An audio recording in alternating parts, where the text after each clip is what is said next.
Please welcome the Vice President of the United States, Kamala Harris.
Good afternoon, everyone. Good afternoon.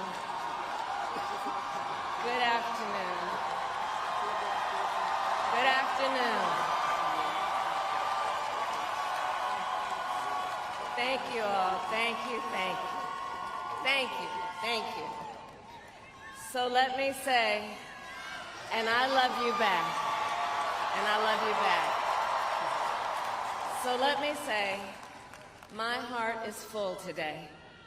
My heart is full today, full of gratitude for the trust you have placed in me, full of love for our country, and full of resolve.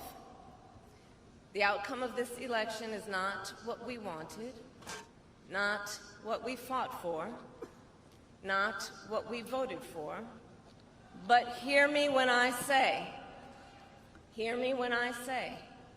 the light of America's promise will always burn bright.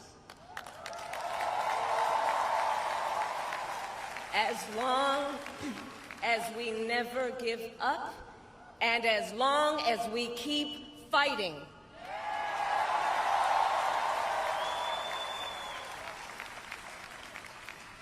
To my beloved Doug and our family, I love you so very much. To President Biden and Dr. Biden, thank you for your faith and support. To Governor Walz and the Walz family, I know your service to our nation will continue. And to my extraordinary team, to the volunteers who gave so much of themselves,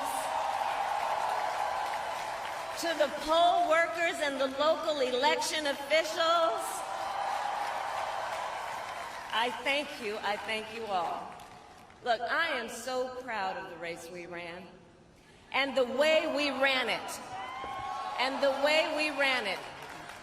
over the 107 days of this campaign.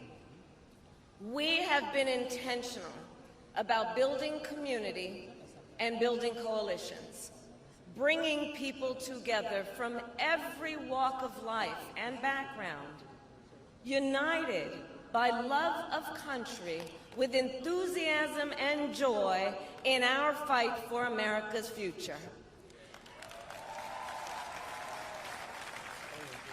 And we did it with the knowledge that we all have so much more in common than what separates us.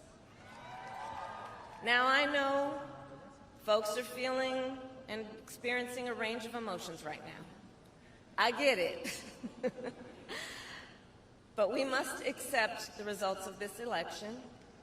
Earlier today, I spoke with President-elect Trump and congratulated him on his victory. I also told him that we will help him and his team with their transition, and that we will engage in a peaceful transfer of power.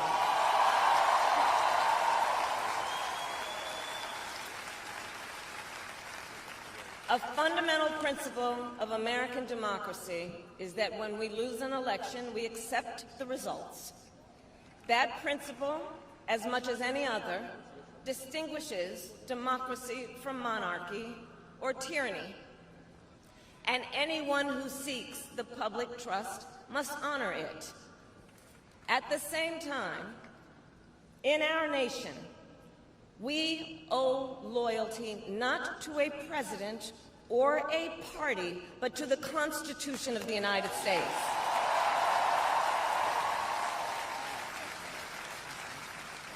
And loyalty to our conscience and to our God. My allegiance to all three is why I am here to say, while I concede this election, I do not concede the fight that fueled this campaign.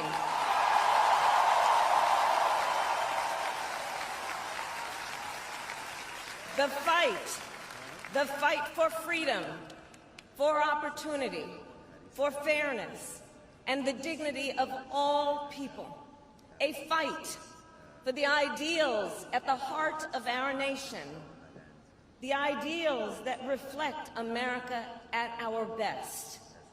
That is a fight I will never give up.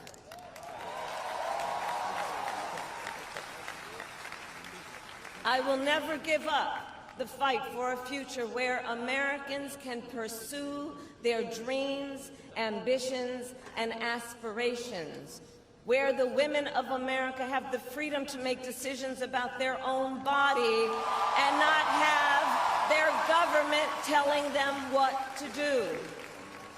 We will never give up the fight to protect our schools and our streets from gun violence. And America, we will never give up the fight for our democracy, for the rule of law, for equal justice, and for the sacred idea that every one of us, no matter who we are or where we start out, has certain fundamental rights and freedoms that must be respected and upheld.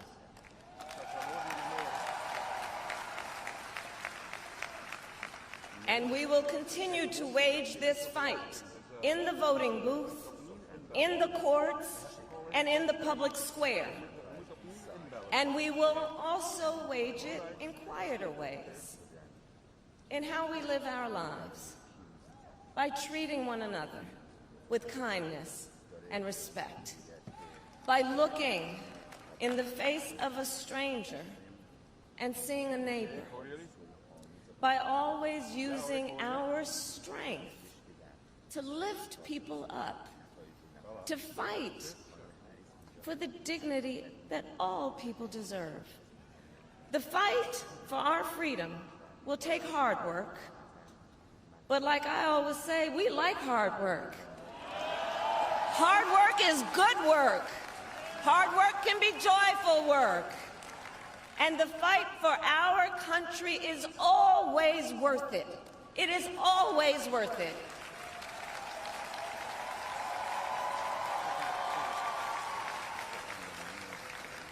To the young people who are watching, it is, I love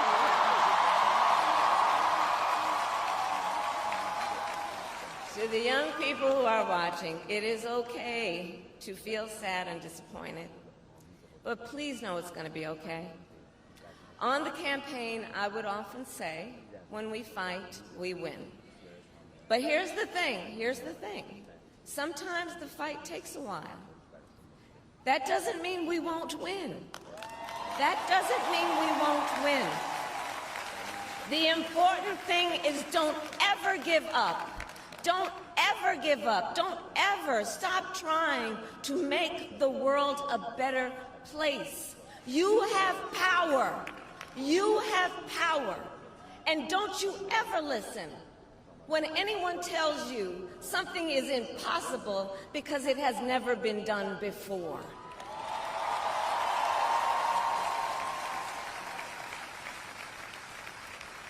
You have the capacity to do extraordinary good in the world. And so to everyone who is watching, do not despair. This is not a time to throw up our hands. This is a time to roll up our sleeves. This is a time to organize, to mobilize, and to stay engaged for the sake of freedom and justice and the future that we all know we can build together. Look, many of you know I started out as a prosecutor, and throughout my career, I saw people at some of the worst times in their lives. People who had suffered great harm and great pain, and yet found within themselves the strength and the courage and the resolve to take the stand, to take a stand, to fight for justice, to fight for themselves, to fight for others. So let their courage be our inspiration. Let their determination be our charge. And I'll close with this. There's an adage an historian once called a law of history, true of every society across the ages. The adage is, only when it is dark enough can you see the stars. I know many people feel like we are entering a dark time, but for the benefit of us all, I hope that is not the case. But here's the thing, America, if it is, let us fill the sky with the light of a brilliant, brilliant billion of stars. The light of optimism, of faith, of truth, and service.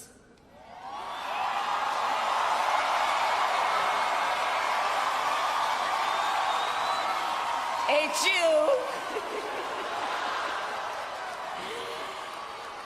And may that work guide us, even in the face of setbacks, toward the extraordinary promise of the United States of America. I thank you all. May God bless you, and may God bless the United States of America. I thank you all.